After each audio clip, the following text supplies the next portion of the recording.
Welcome back to Shit That Goes On in Our Heads. Trigger warning. This episode talks about domestic violence and childhood trauma. G-Rex and I speak with my cousin JuJu Bee. She walks us through her story and her personal journey to finding her inner strength. So, G-Rex, in this episode, you get to meet more of my family. Yeah, what did you think about this episode? I think it's probably the most serious one we've recorded yet. It was super deep, but I love the fact that JuJu Bee was able to pull out of this and find her inner strength and do the Tough Mudder. That is one of the toughest races out there, and to come out of it and feeling like joy that she actually was able to complete this and find her inner peace.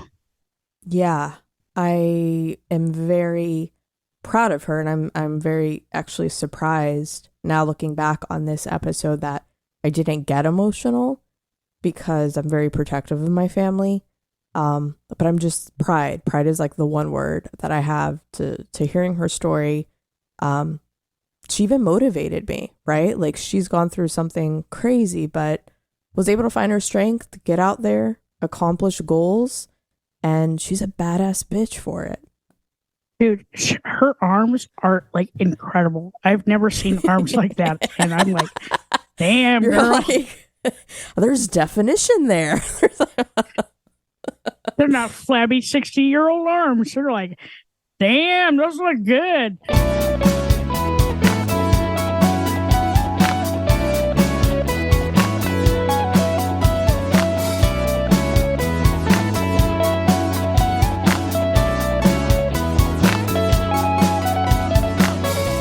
And now, Season 2, Episode 2, The Power of JuJu Bee. Here's how we do our countdown. Are you ready? 3, 2, 1. I was going to say, that didn't feel right. I know. It was not. You want to do it normal. again? I know. All right. Ready? 3, 3, 2, 2, 1. 1. Welcome to another episode of Shit That Goes On in Our Heads. Today, I'm going to go ahead and let Dirty Skittles introduce our guest. Today we have with us JuJu Bee.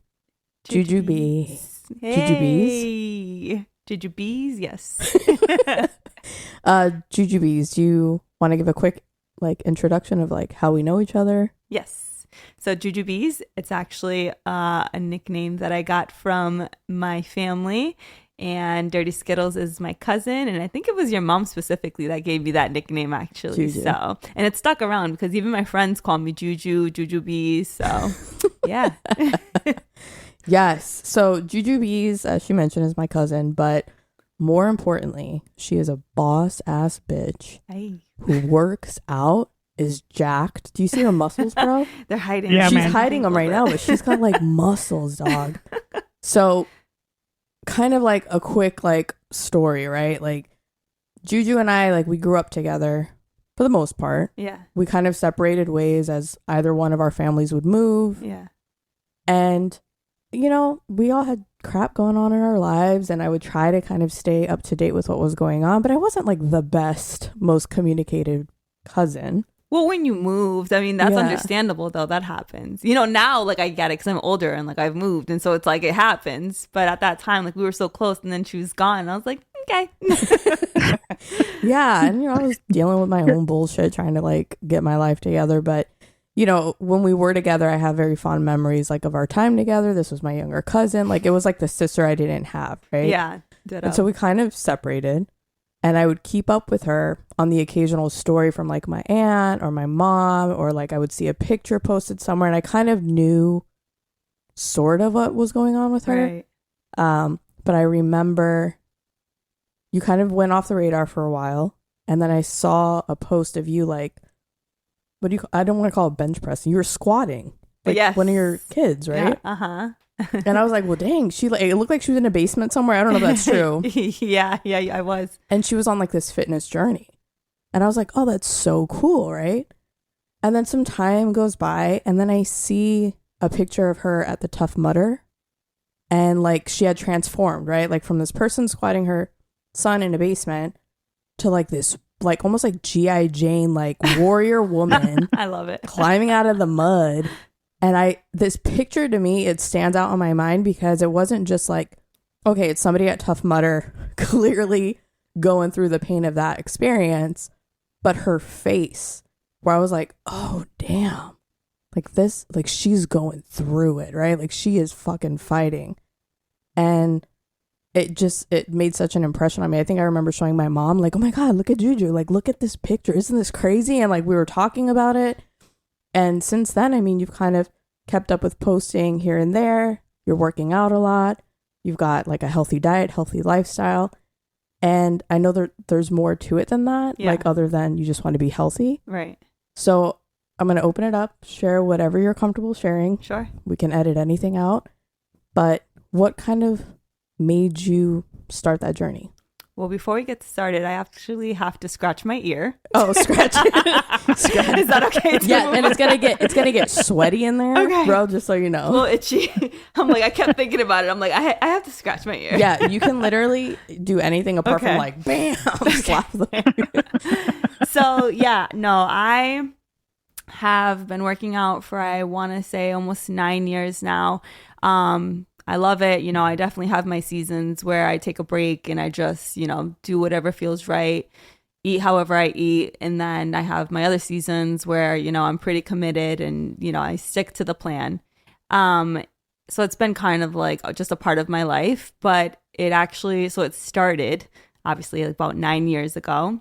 And 9 years ago, I had, let's see, how did we get started? So 9 years ago, I had left my children's father because he was very, very abusive. Now, I don't know how he is now. I know that he is definitely trying to do better from what I can see. He definitely has changed in some ways. So I don't know. I don't want to, you know, put this out there and then make him look a certain way that he probably isn't anymore. So I do believe that people can change, and I don't know how he is, you know, in a relationship. So I don't want to say anything that's going to make him look bad now, because I know we were both totally different people back then. So we were in a relationship together for almost 10 years. And in those 10 years, it was very toxic, very abusive. Pretty much everything happened from, you know, domestic violence, hitting, verbal abuse, emotional abuse, all that stuff. And then, I mean, I don't really know how to kind of like paint the picture, but I'm just going to go with how it's coming up in my head. So anyways, all that happened for about 9.5, almost 10 years. And then one day, a girl that we knew had passed away because her boyfriend had pushed her so hard that she hit her head on the stove and she died. And so then one day, the baby dad was at work and he called me and he was like mad about something, and he was like, you're gonna be the next so and said her name. And that's when my like the light bulb finally was like, bitch, you gotta get the fuck out of there. Like, you're done. You know, I had left many times, but I always came back. You know, I always forgave, came back, and you know, it just happened so many times throughout those 10 years. I would leave, I'd come back, I would say I'm done, and I'd come back. And then, but that particular day, I'm so terrified of death to this day. Like, I don't want to ever die. But so when he said that to me, I was like, oh, hell no. So I just grabbed what I could and I left. I went to my parents' house. I knew he would never come and try to get me if I was at my parents' house. So I went there, and time went on. I didn't, you know, I made it really clear that like I didn't want to be with him anymore. My parents helped me like get a restraining order, and any communication kind of went through them. So they really helped me when it came to like not communicating with him at all. So that helped. Time also went on a little bit where I started to have those same feelings of, you know, maybe I'm not doing it right. Maybe he is going to change. Because of course, whenever he could communicate with me, it would be like, I'm so sorry. I love you. Like, you know, forgive me, blah, blah, blah. And so I would start to feel bad. And I'm like, oh, you know, maybe I'm not doing it right. The kids, the family, blah, blah, blah. And then, so in that moment, like I was telling you earlier, I was sitting down at work and I was like, okay, so am I gonna like give him another chance? I had like that angel and the devil, or like, you know, the badass and then the good girl. And then the other side of me was like, bitch, you are not. You will never go back. Like, don't you dare. And so I was like, okay, well then I need something that's like symbolic enough to me to like remember my purpose. And that's when I had the idea of like getting a tattoo of like an anchor on my wrist which was kind of symbolic to me in the sense of like anchors are really strong and they hold it down and they don't move. They like just stay there. You know, they keep their purpose, like what they're supposed to do. So I was literally at work and I went to my boss and I was like, hey, I don't feel good. I got to go. And that was because in that moment, I knew if I didn't do it in that moment when I was thinking of it, like it just wasn't going to happen and I likely was going to go back. So went, got the tattoo. When I walked out the tattoo shop, it was like something just came over me and I completely was a new person. So I remembered, you know, stay strong. That was my whole thought. So time goes on, you know, I'm getting used to like living with my parents again, you know, just being a single mom, taking care of the kids. I'm kind of getting used to that. And then I'm like, okay, well, I want to go to the gym. I want to do something different. You know, I'm still only, I think I was 25 at that time. I'm like, I'm 25. Like, I just want to do something. So I start going to the gym. I'm like, just doing cardio because I don't know anything else. So I'm doing cardio. There was a shop next to my gym that was like a boot camp.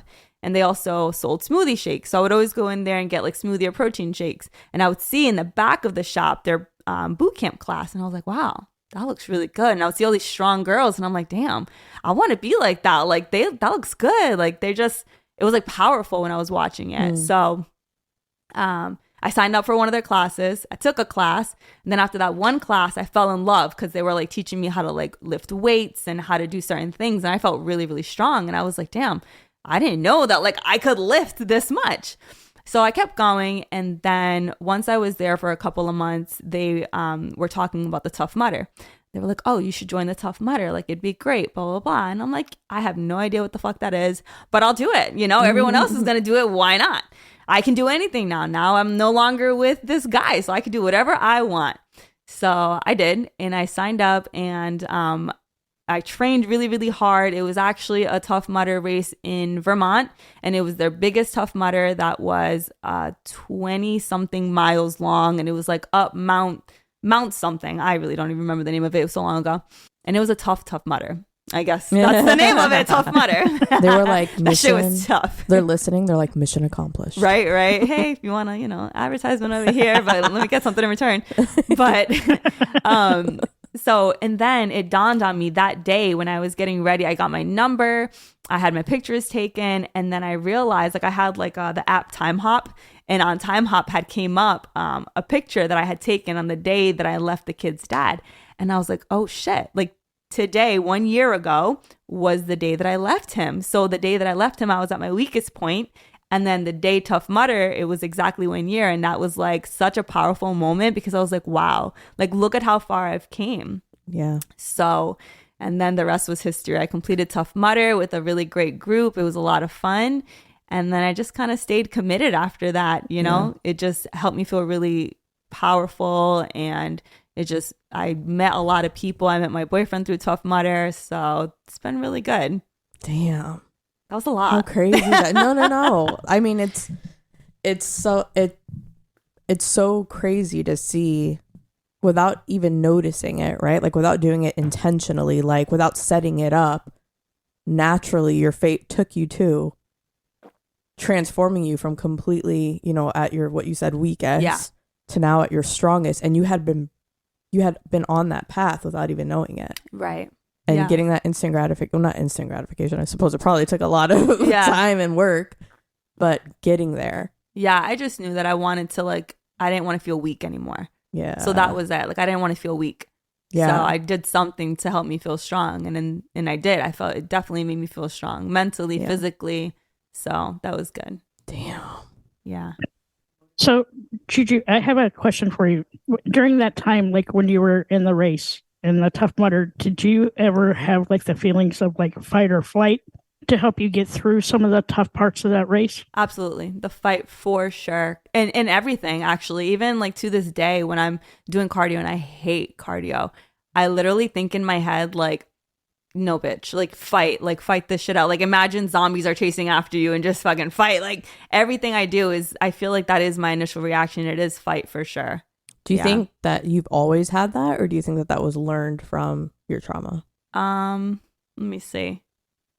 I think it was always fight, but I feel like when I was with their dad, it was like if I fought, you know, if I tried to like fight it, it was just going to be worse. But in my head, I knew that like this wasn't right and I could totally stop it, but I knew that it would probably be worse if I didn't, I just like let it happen, let him get over it, and then it'll be fine. You know what I mean? But I felt like I always had like that motivation in me to like do more than what I was doing. Yeah. After the race, like what's the first thing that came to your mind after you finished that race? Was it accomplishment? Was it, I can't find the words that I'm looking for. Yeah, I felt proud. I was super, it was like, holy shit, I did that. Like, Freeing. Wow. Because there was so many obstacles like that we had to go through and like jump into this 15-foot high like ladder that they had, and then you had to jump into this water, and I don't know how to swim, and everyone's like cheering me on like, just do it, and I'm like, oh my god, I don't know if I can. There was this girl next to me, she's like, just fucking jump, and I was like, okay, and I jumped in, and then like after every obstacle I was like, wow, I did that, and so at the end I was like, holy shit, like you literally can do anything as long as like you have that mindset of like, yeah, I can do it. And if you do it, great. If you can't, at least you tried. Yeah. So I definitely I left that race feeling amazing. Yeah. Damn, dude. I wish I had that that motivation, I guess, to sort of get in there. I mean, I try. I mean, sometimes things just like push you into, not even purposely trying to get motivated. It just pushes you into something that you just end up doing. I don't know, it's weird. It's like, for example, like I knew that I wanted to stay within like the fitness type of world, but I love to eat, so I'm like, I can't, you can't out exercise, or what is it, you can't exercise out a bad diet. I don't know how that saying goes, but I was like, but there's all these things that I love to eat, so like what can I do? So then I just found other ways to make those meals, but like in a healthier way. So it's almost like anything that you want, you can kind of push yourself into it, and finding like a way to make it even better, I guess. I don't know if I'm like using the right words, but or if it's like the fireball just like starting to come up, and so starting to like use all these words. And we definitely did a shot of fireball. It was actually 1.5 shots of fireball because we had some extra. Pass. Okay, so you started working out, you find your journey, you find your strength, you accomplish Tough Mudder. Yeah. You meet the person you're with now. Yeah. Life is going good. Do you feel you're at a really healthy state now compared to where you were before? Oh, for sure.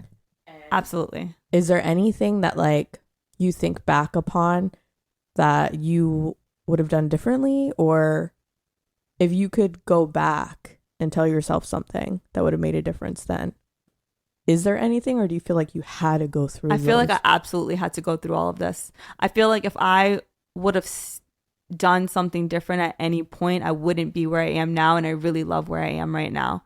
Like, me and my partner have done so good, and like our communication and just our relationship and our bond is so strong that I feel, and we had to like work on that too, because I brought a lot of like traits from my past relationship, like a lot of jealousy and insecurity and stuff like that. I brought that into my current relationship, so that was something that he was actually even like, I don't think he purposely was willing to go through that, but like he saw something else in me that made him stay. So he was really, really good about being open and talking to me about, dude, you're being really insecure. For what reason? Like, what's going on? So that was a way for me to like self-evaluate too, to be like, what? Why am I so fucking insecure right now? Like, what's wrong with me? Yeah. So I feel like if I wouldn't have gone through everything, I wouldn't have like now be where I am, where I like think about my past and like how that made me feel. And then in a way, like, oh my God, it's so hard to put that into words. So I don't feel like I would be where I am now if I didn't go through what I was, because all that I went through taught me a lot of lessons along the way. And then so like now it's almost like, I don't know, I learned through everything. Like everything that I go through now, I just learn from it. It's reminding me of like one of my favorite quotes. I think I saw it on Pinterest. So like I have no idea who actually said this, but it was like a little board on Pinterest, like the inspirational board. And it said, I love the woman I am today because I fought to become her. Yeah, for sure. And I think there's truth to that. Like you love who you are because you went through that fight, that battle, that struggle to be where you are today. Okay, so you're kind of like, I get it, right? Like no regrets. Like you had to do that to be this person, and you're fully embracing who you are now. You mentioned that you and this other person had children together. Mm-hmm. how do you see where they are now? Like, do you see any difference in who they are today because of what happened? Did they see anything? Like, oh yeah. So for sure, my oldest, I love him so much, and he absolutely saw so much. And poor thing, like, so, and I know I'm not the only one. I know a lot of, women that have gone through these type of situations that I've even talked to have shared like similar stories.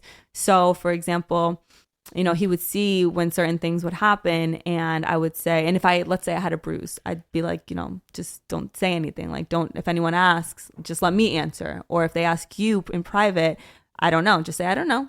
Or mom just hit her arm on the wall or something like that. You know what I mean?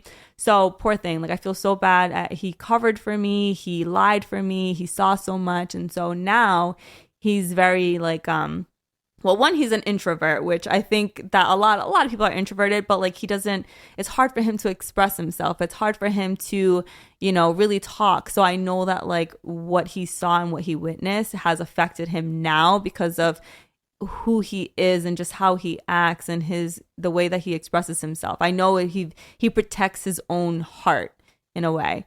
I think it's because he just doesn't trust others because of what he saw.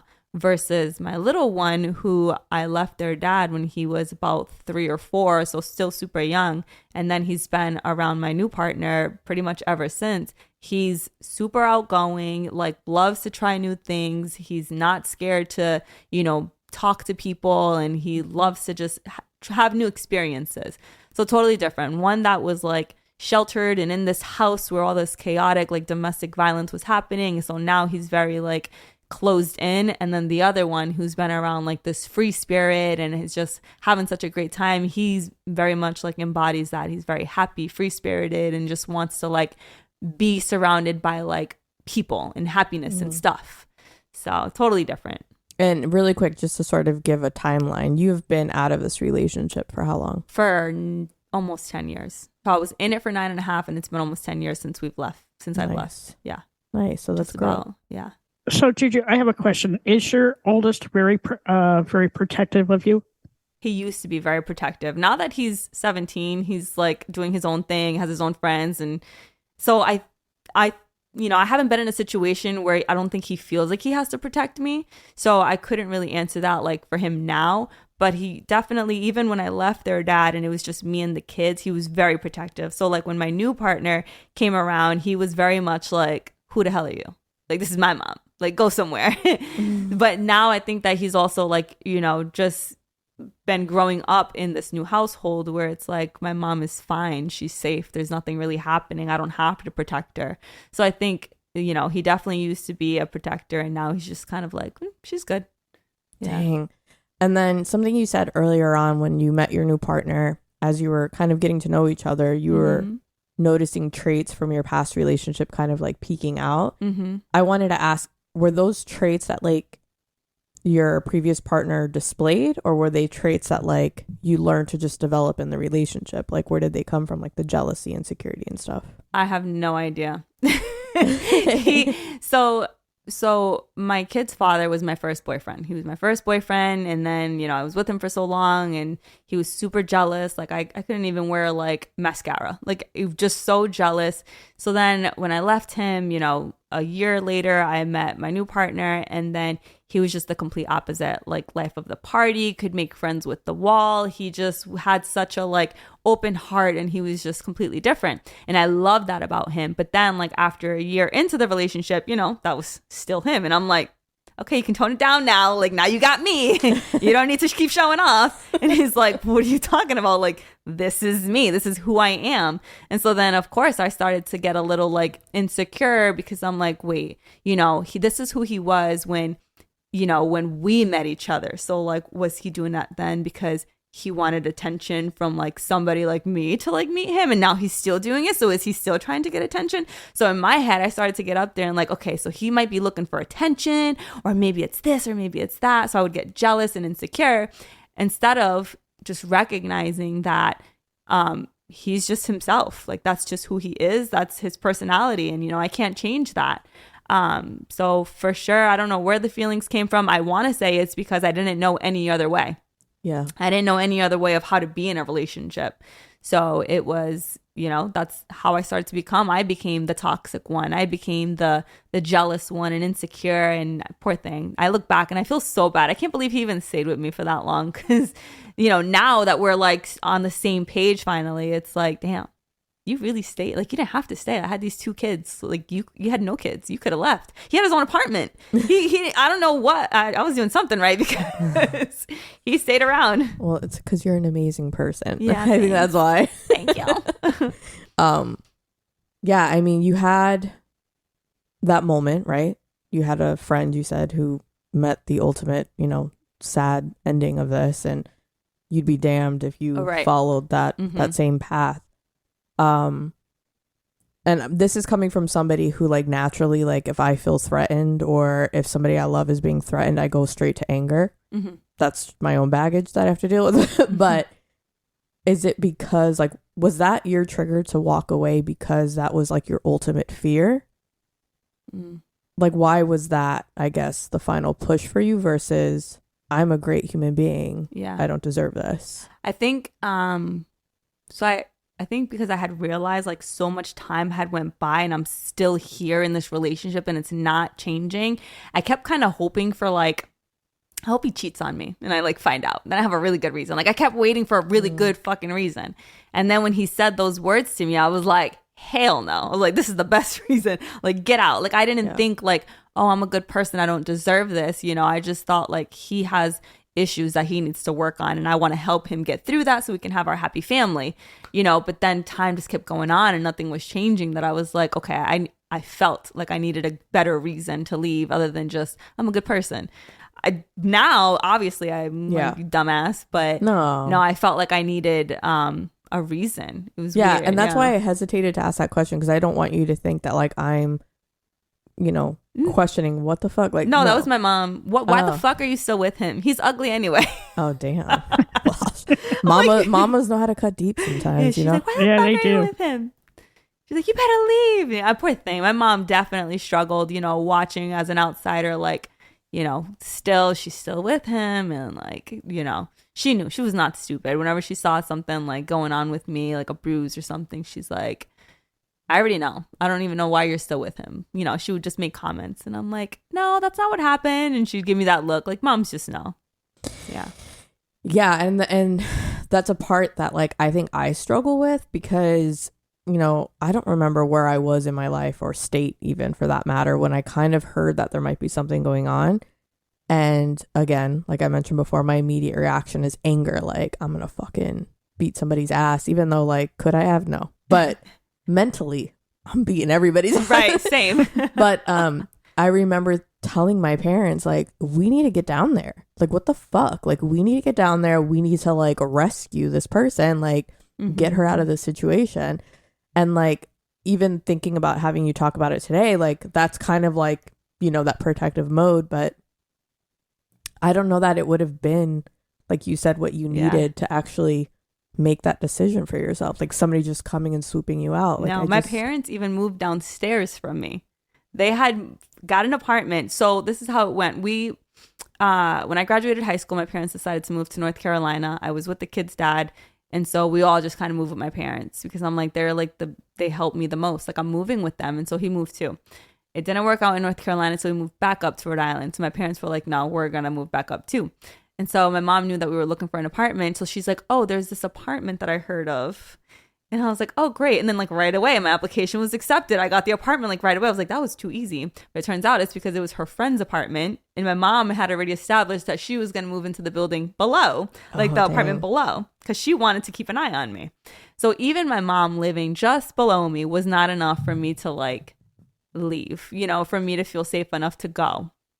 Because things still happen even while she was, living downstairs. Like, I remember one time her and my dad heard me and kid's dad like fighting, and my mom came running up the stairs, barged through the door, and she saw him on top of me, hurting me. And she was he let go of me so fast, and I just remember my mom in his face, like, screaming, and she's like, get the fuck out of here now. no.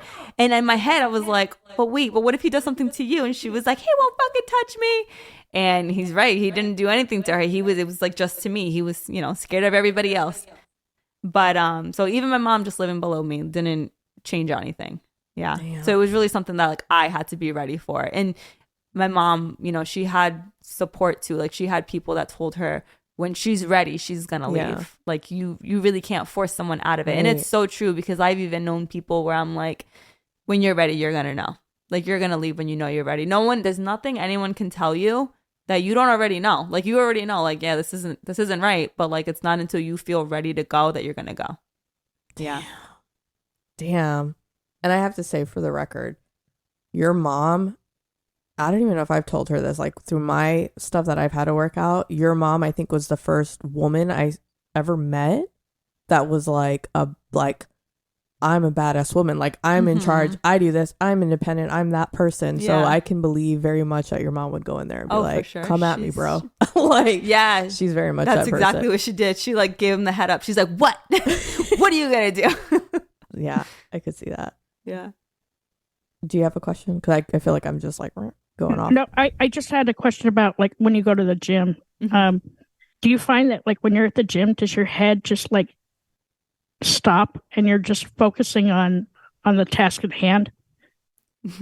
I'm so nosy when I go to the gym. I think because I've been going to the gym for so long that like I just know like I'm gonna go in there, I'm still gonna do my workout, but I'm literally in between sets just staring at everyone. I'm like, I wonder what their life is like. What are they talking about? Like my ADHD just gets the best of me, and I'm like, I think those two, they definitely get it in. Like my brain just like gets distracted. I go, I do my work, and when I'm in my sets, I feel like it's just beast mode. Like I'm just ready to just kill it. But then in between sets, in that breather, I'm like, what are they doing? They're on their phone for too long. Like I'm just going off about something else in my head. Dude, that's so funny. Now I have more of like insecurities going because now I'm like, is there a JuJu Bee in here? Thinking about like, why is this girl in here? Because let me tell you, the gyms or the weightlifting place I went to in Atlanta, I was the only person that looked like me rolling up in there. So, oh man. It's funny because I actually put like a poll on my Instagram and I was like, when you're in between sets, do you like watch other people or do you just like stick to yourself and like what you're doing? And it was like 90% of people were saying they just mind their own business. And I was like, oh damn. Okay. I was like, damn, I guess I'm just nosy. There's something you said earlier that you don't know if this person is still the person that you knew back then. So you don't, it sounded like, and let me know if it's true, that you don't hold any grudge against him. Mm-mm. Is that true? I don't. No, because one, I feel like if it wasn't for that relationship, I wouldn't be where I am now. And then two, I know that he had his own demons to fight, even from when he was younger, from before he met me. He grew up in a very toxic environment, and that's all he knew growing up. So, and I knew that like when we first met, he was not like that. He was very, very loving, very, very sweet, which is what made me, of course, like, want to be with him. And then I don't know what switched and who he became. But I don't think that that's him. I think that was just our situation. We were both 16, 17, both working like full time, going to school, had a kid, trying to just make it work on our own, show everyone that like we, that we're beating all odds. We're 16, 17, but we have our own place. We have our own job. Like, you see, like we could do it. And I think it just became too much, and he became the person that he was in that relationship. But I don't know if that's who he is in other relationships. So I don't want to judge him on like who he is today. That's just who he was when I knew him. Now we just communicate when we have to, and that's rarely. So yeah, I mean that's huge. That's huge growth. Yeah. Like when you left him, did you end up going to like domestic violence support groups, or was it just the help of your parents helping you get past all that? And I'm sorry if that's a little too personal. No, I'm good. I didn't go to any support groups. I actually worked for a community. So for a community, I almost said the name of it. Remember earlier, I was like, I don't remember the name of it. And it came to me like right away. for a community-based program from where the state that I used to live in, I actually had a group of girls that I talked to about domestic violence and like told my story to them. It was just one time that I was, you know, in that group and told my story. So I think that helped me release it a little bit. And I would journal, so I would like just write, and that helped me for sure. My mom would even try to talk to me about it, and I just did not feel comfortable talking to her about it. To this day, I won't talk to her as much about it. I'll answer some questions here and there maybe, but it's just something that I don't feel comfortable talking to her about it. And I don't even know why. I think it's just like, I don't want her to know that her baby went through something like that. Yeah. Even though I'm kind of over it, like it's not something that like sticks with me day to day where I'm like, you know, oh my God, like this happened to me. It's not a crutch. But yeah, I think just kind of internally I dealt with it, and I got over it because I realized like, one, I'm alive, you know, nothing major happened to me. Two, I have a great life right now. Like I'm really happy and I have a really great partner. So it's like, I don't want to dwell on what happened because this is where I am now and I'm happy with what happened, you know, because now this is who I am. Yeah. It led you to where you are. Yeah. Yeah. There's something my therapist once told me that actually hearing you tell your story is like, I hear her in the back of my mind. So I'm gonna have to let her know today at 5. But she told me you don't always have to relive trauma to get past it. Right. Like you don't always have the thought that like you have to retell the worst thing that's ever happened to you to finally find closure or like confront that part of your past. You don't always have to do that. Yeah. And some people do. Some people want to tell their story and want to like just get it out. For me, it was just in my head too. I was just like, you know what? Like I'm still alive. There's worse shit happening. Like I'm done. It's over with. It's in the past. That's similar to what Crazy 8 said when we had him on. I go back and listen to that episode at least once a week. Yeah. What was it that he said? Go ahead. It's all about like reliving the past because you can't change it and just moving on with your day. So it's something that it sticks with me like on a daily basis because I will never go back to where I was in January. I'm just going to keep pushing forward. Yeah. And I think that was at least huge for me and my personal journey was knowing that I didn't have to relive my past. Like I think for whatever reason, when I thought of therapy and moving past trauma and finding closure and stuff, I thought I had to go back there mentally and like go through the whole thing to be fine.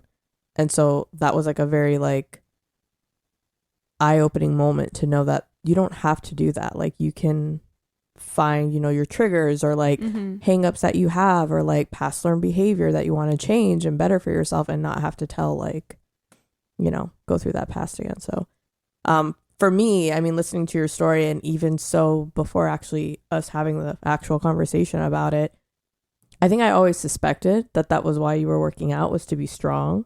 So to hear you say like, yeah, I wanted to be strong. I wanted to be those women that I saw that were just jacked and holding up muscles and bossing it out. And, you know, we talked ahead of time just to kind of figure out what we were okay saying. And I did ask you a question like, was there ever a moment after working out and building these muscles that you, besides, you know, reaching You're like making me sound so jacked. I mean, ma'am, have you seen your arms? Thighs? They're pretty jacked. Well, her thighs are like they're nice. Thank you. But was there a moment besides like reaching like a personal record in the gym, like in your actual life where you realized, I am strong? I think honestly, this year. It's so weird because it's like, wow, you went through all that and it's not up until now that you feel that way. But yeah, like so many things came into play. It was, you know, the relationship that I was in with the kid's dad, and then, you know, trying to figure out this new relationship and, you know, just trying to learn how to not only, you know, trust everyone, because I didn't trust anyone, not only him, but like not even my mom. I didn't trust anybody. So trying to learn how to, you know, get past that, and then having kids that were going through teenage stages. So there was like a lot of stuff happening just all at once. It felt like every day there was something going on.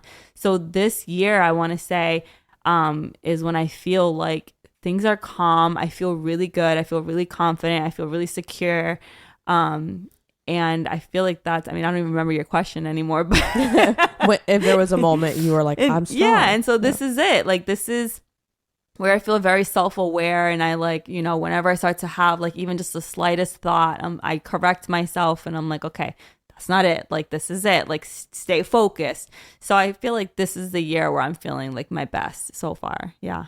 Nice. Her strongest. Yeah. That's awesome. I have one last question. I almost said question. One last question. You need to quench your... I know. I need to quench your thirst. Yeah, but I'll toss it over to you, G-Rex. I know I've been talking a bunch. Well, I just really appreciate you sharing your story and your journey.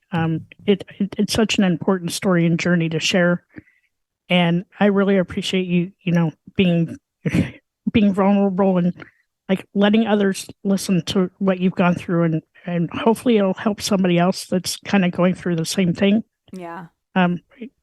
You're really brave. Thank and you. I'm very appreciative for your coming. And I'm getting a little emotional.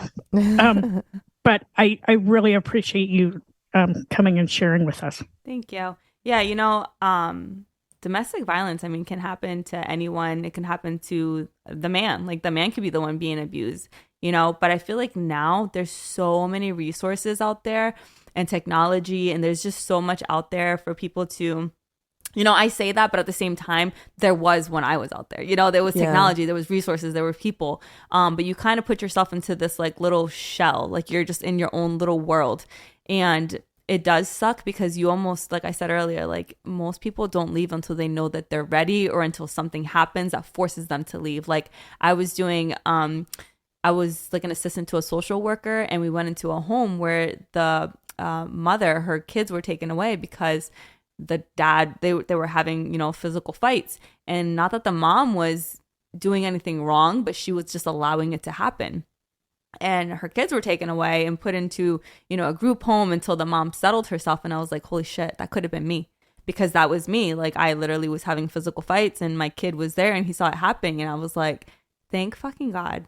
But there, it's such an unfortunate, you know, thing, because women die, people go into prison, kids have trauma that they carry with themselves, you know, forever. And it's just really, really unfortunate. So, you know, I don't wish it on anyone. And I hope that this is something that, you know, over time just stops.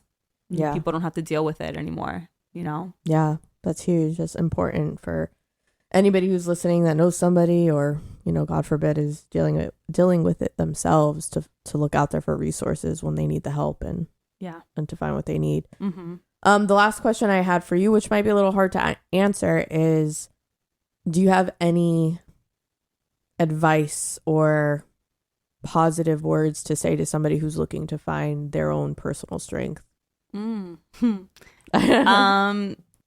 guess just in like, think about who you want to be in the future, like who you see yourself being. And if that's not who you are today, then what can you do to be that person? I love that. That's great advice. I love that. That's such great advice. If you or someone you know is experiencing domestic violence, help is available 24/7. Call 1-800-799-7233, or you can even text START at 88788. It's okay to be not okay. Just make sure you're talking to someone.